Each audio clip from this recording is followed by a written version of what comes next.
God. I was out with my husband and my side guy came and grabbed my ass. My husband saw it and, hey Reddit, posting on here because I always see the TikTok videos with the Minecraft backgrounds. I've heard that this subreddit can be a place to get some really good advice. Hence why I'm doing this. I've never really used Reddit before this, but I have heard of it.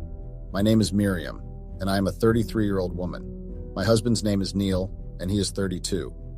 Neil and I have been married for about 2 years. We have 2 kids, the eldest is 6 years old and the youngest is 4. He recently found out that I had been cheating on him, and now wants a divorce, which I think is absurd because it was just a mistake. I feel like he needs to forgive me, and I also need some way to win back his trust, so I would really appreciate any advice. Neil and I met in college. He thinks it was true love and a coincidence that we met, but it was not. I had already heard about Neil, and I knew that he came from a very wealthy family. I didn't want to suffer, and by the time I was in college, I already knew that I would not do well as a worker, and that I definitely wasn't made to suffer.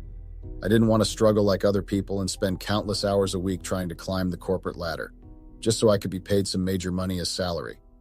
I also wasn't really the best at school, so there was also that too. Neil was my new ticket.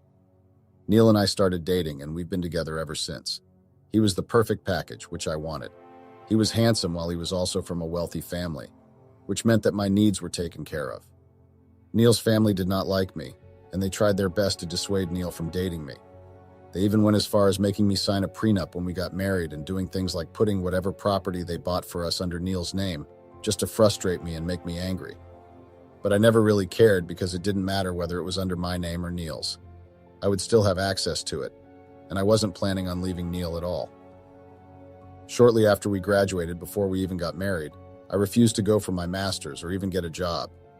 I told Neil I wanted to become a stay-at-home wife, and then when we had our kids, I was then a stay-at-home mom.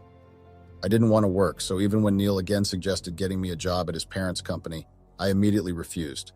I just wanted to be able to stay home and do whatever I wanted. Neil took care of all the bills and expenses, and I took care of the home. It was a very simple arrangement that worked for us. Neil's family's disapproval never bothered me much. Their attempts to make me feel unwelcome only made my determination to stay by Neil's side stronger. Despite the prenup and the property titles, I knew I was secure. Neil loved me, and that was all that mattered. Our life together was comfortable. Neil's career was flourishing, and I enjoyed being able to just stay home and relax. Things were great, but I've got to admit, there was a part of our relationship that's been bugged me. Our intimacy, or lack thereof, was kind of a sore spot. It's not that Neil and I didn't have our moments. We did, but they were too few and far between. His crazy schedule kept us apart more than I liked, and when we did have time together, it was rushed, and it lacked that spark we used to have. I understood. Neil's was busy providing for us, and I was grateful for that. But it also left our bedroom life feeling a bit routine and predictable. I missed the passionate, spontaneous moments we used to share. Of course, I didn't want to seem ungrateful, so I kept those feelings to myself.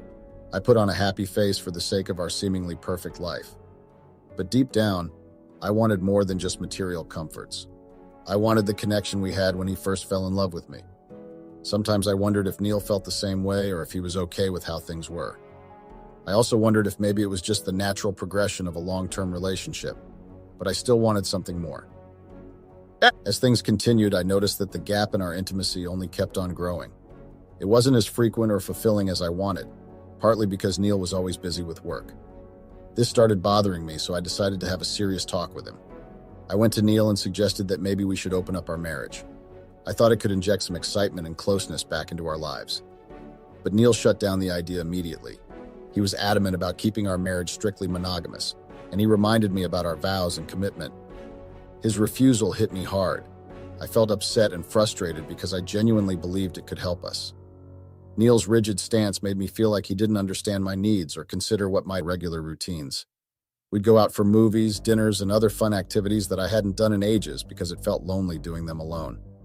Whenever the kids were at school and my daily chores were done, thanks to our helper, I would go out with Simon for a day out. We explored new places, shared meals, and had moments that brought back a spark in my life. Despite this, I was still cautious about taking things too far, so we stuck to public places. As I started hanging out more with Simon, Neil couldn't help but notice how often I was out and about. He gave me a curious look and asked what was up with my sudden social life. I played it cool, telling him that I was just enjoying myself, trying to have some fun after feeling so lonely for a while. Neil seemed to understand and even felt sorry for not realizing how isolated I had been. He promised to try and be around more, even talking about cutting back on work. Meanwhile, my time with Simon evolved. We began spending time at his place, watching movies, playing games, and just chilling together. Simon didn't know I was married. He thought I was just a private person. Things between Simon and me started heating up fast. We went from hanging out innocently to having sex quite quickly. Even though he asked me out several times, I avoided committing to a serious relationship at first. I liked what we had, but I wasn't ready to leave my marriage or make a commitment. However, Simon grew tired of the uncertainty. He gave me an ultimatum, saying he wanted more than just casual encounters. He wanted a real relationship with me. I was hesitant, knowing the complications of my situation, but eventually I agreed to take things further with him. Deep down, I hoped I could manage the situation without it getting too complicated. I thought I could handle things and just dump Simon if he became too serious. Well, as my relationship with Simon continued, I became more cautious about what I shared with him.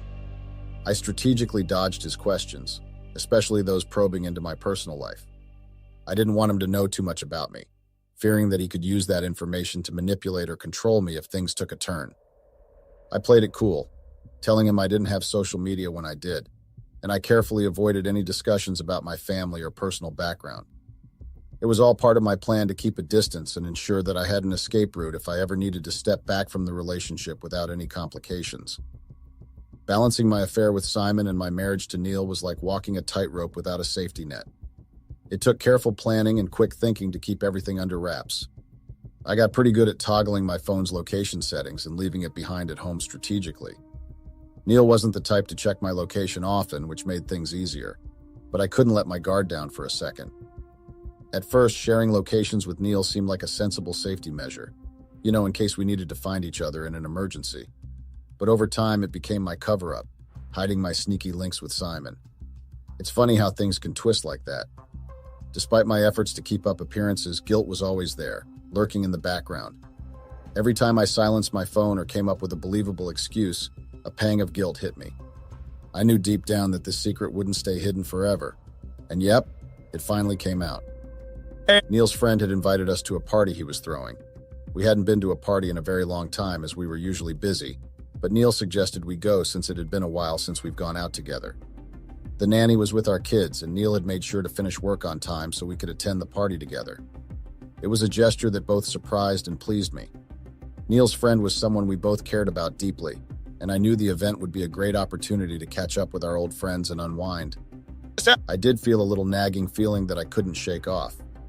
I felt like something wrong was going to happen, but I just decided that it was because it had been a while since Neil and I had gone to a social gathering like this. As the night progressed at the party, my husband and I were having a great time dancing together.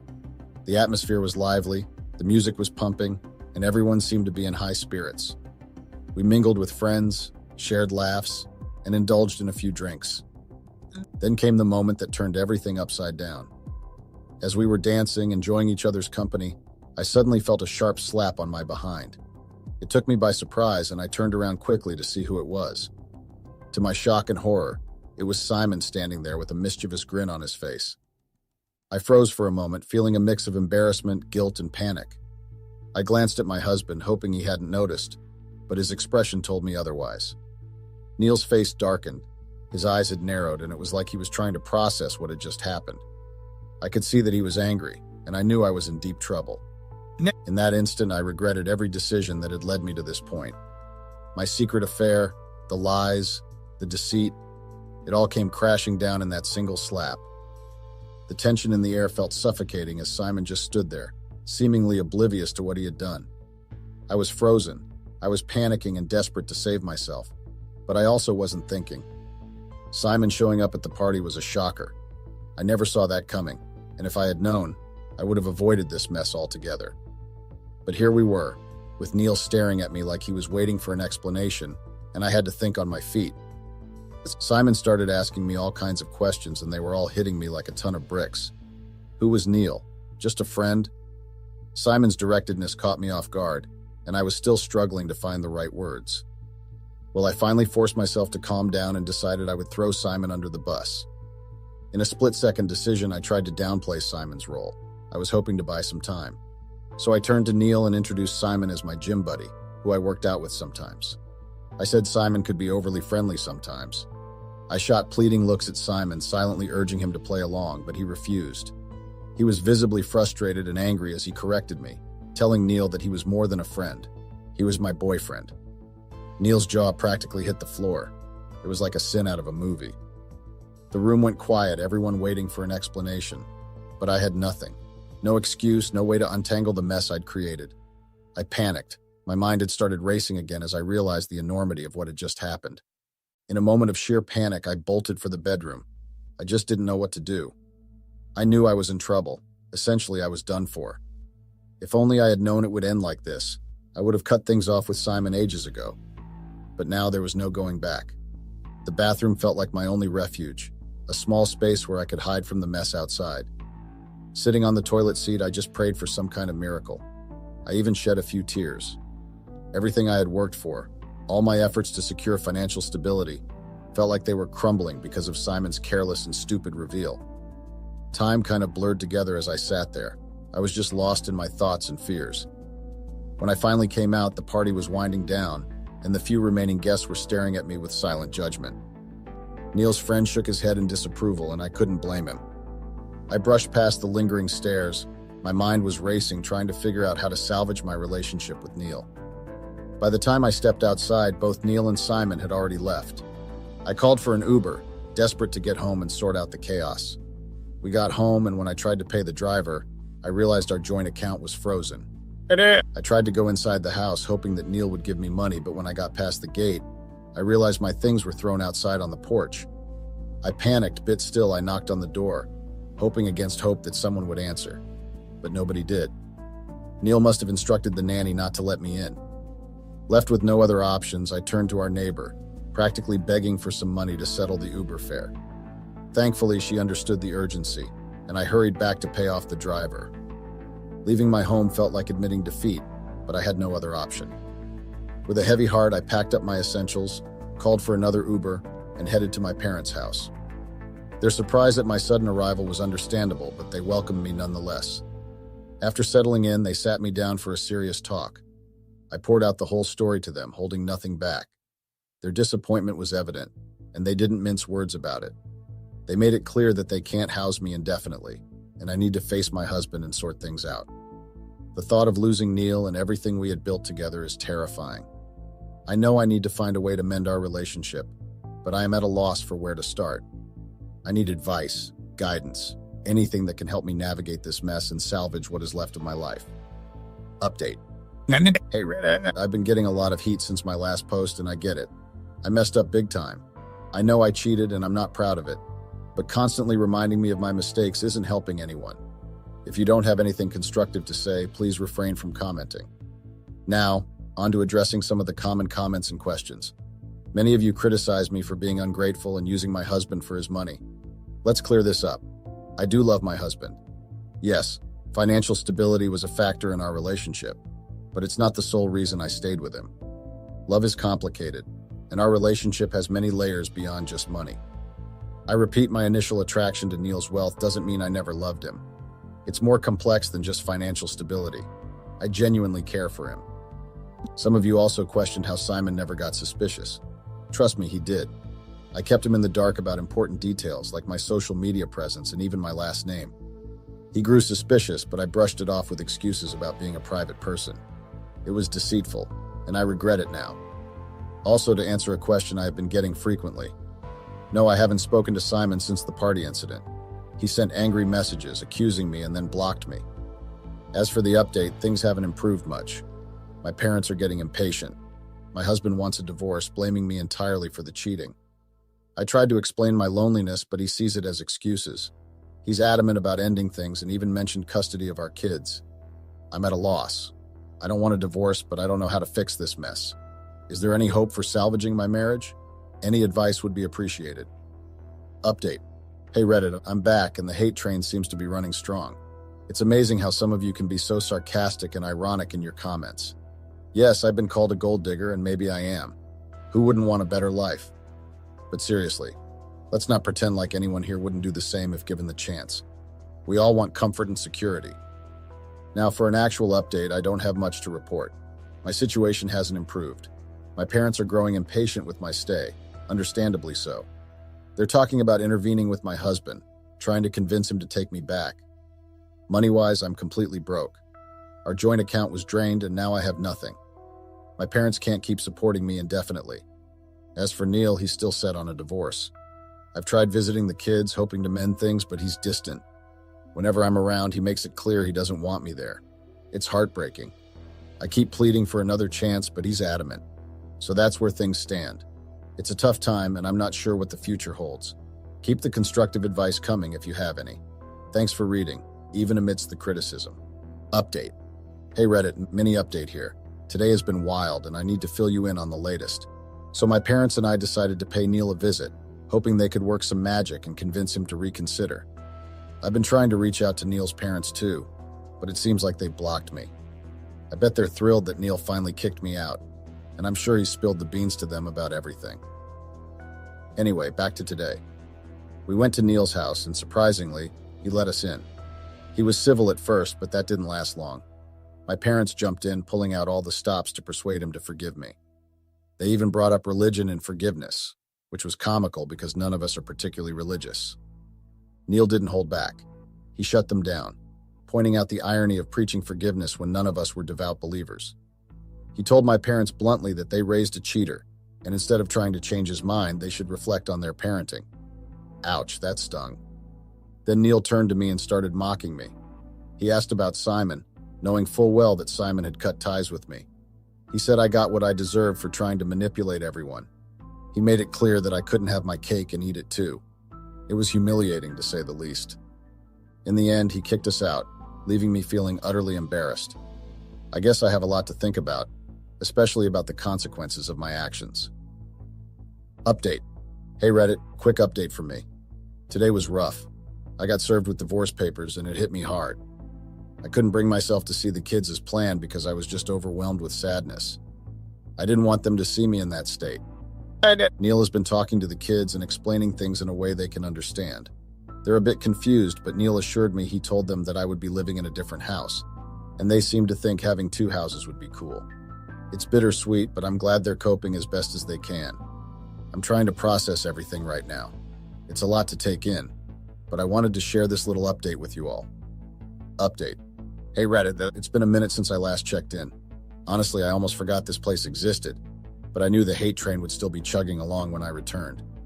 Not disappointed, Reddit. Not disappointed at all. So here's the final update you've all been waiting for. Neil and I are officially divorced. Let me give you the rundown. We went through the whole court process, which was surprisingly quick. You see, where I live, there's typically a 1-year separation period before divorce. But if you file based on infidelity, things move much faster. Neil took that route, citing my infidelity, and boom, court proceedings accelerated. The courtroom experience was brutal. My parents begrudgingly paid for a lawyer, and let's just say the odds weren't in my favor. Infidelity is a serious deal here, and it heavily influences custody decisions. Guess what? Neil got custody and I got weekend visitations. It stung, to say the least. As for assets, well, I barely got anything. A small amount of cash that's already dwindling, and now I'm left with debts to repay. No house, no major assets, just a reality check. Now, onto the job hunt.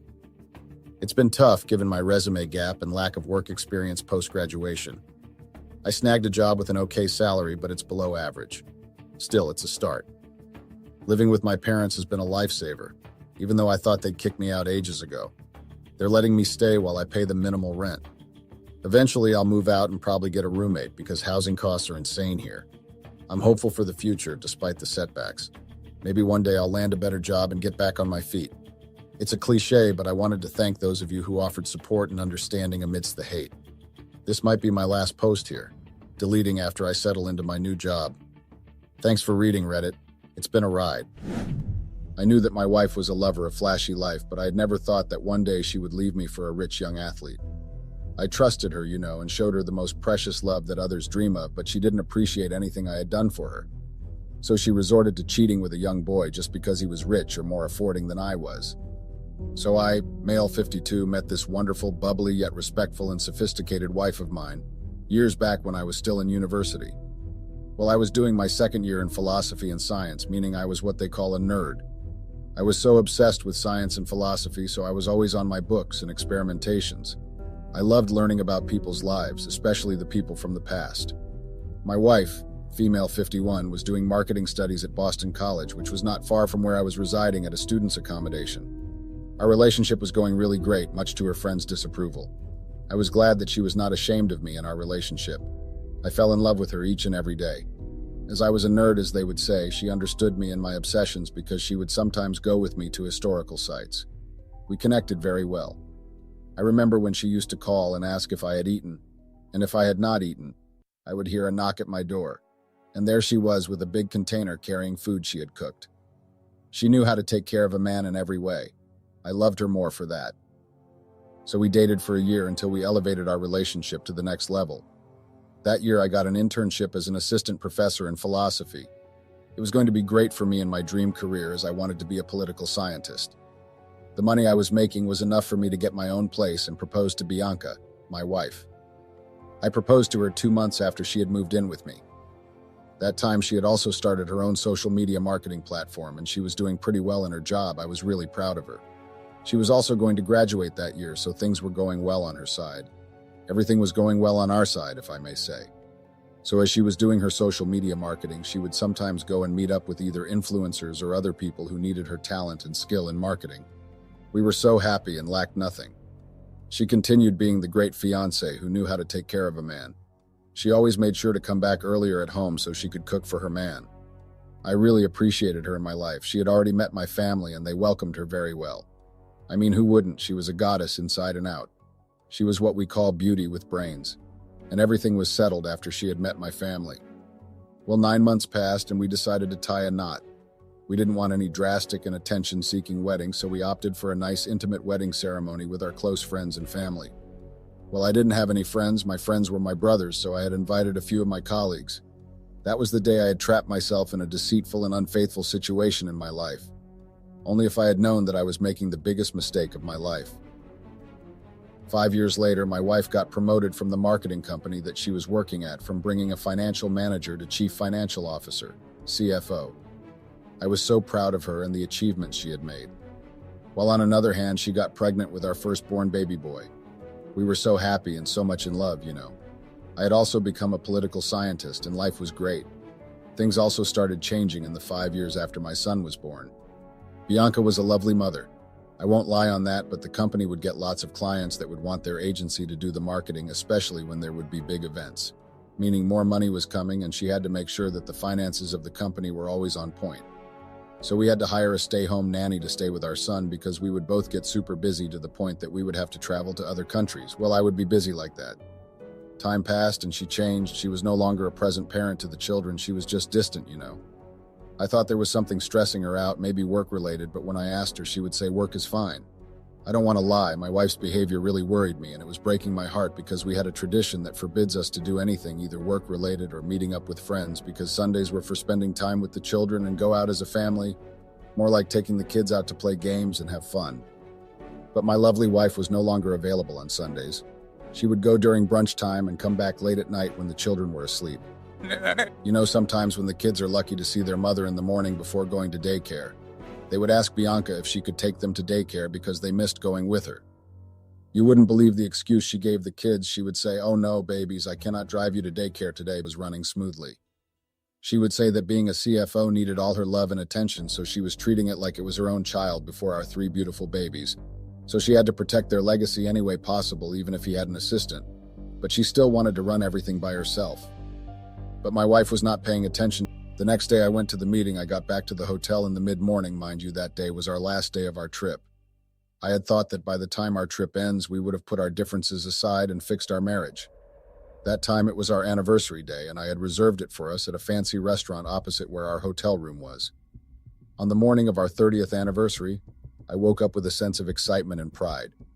30 years of marriage to the love of my life, Bianca, was something to celebrate. As I entered the hotel, well, our hotel had a living room. As I entered, I could hear faint laughter coming from the bedroom that we use.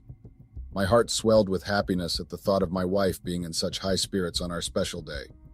I had missed hearing her laugh so happily. But as I neared the living room, the laughter turned into hushed whispers. A sense of unease washed over me as I pushed the door open, only to be met with a sight that shattered my world. There in the arms of her boss was my wife Bianca. They were locked in a passionate embrace, their faces illuminated by the soft glow of candlelight. My breath caught in my throat as I stood frozen in disbelief. How could she betray me like this on the day of our 30th anniversary? I asked myself why she wouldn't tell me if she was no longer happy. I asked what was going on, and you would see that words got stuck in Bianca's tongue. My wife, or let me say my ex-wife, is actually not a person who just gets tongue-tied. She always has answers for everything, but that day she was stuck and she froze on the spot. It was like her mind went into another freezing zone and it couldn't think properly. My heart was beating pretty fast. I didn't know what to do. I was not angry. I was livid, furious, enraged.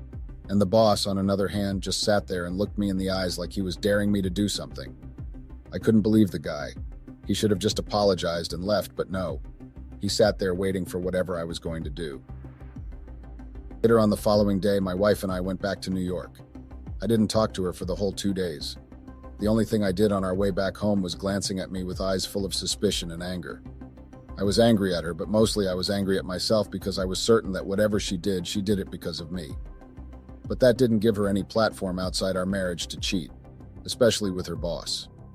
Don't they have a code of conduct or policies or rules at her workplace? Why would you date your senior knowing that it is against the company rules? So after a week of us back at home, I came back from work and asked to speak to Bianca. I'm sure that if she knew what I wanted to talk about, she wouldn't have agreed to have a talk with her, but she didn't know. So I sat her down and told her that I knew about what she did. She started getting confused because obviously I knew what she did. I saw her kissing another man. Not just any man, but her boss.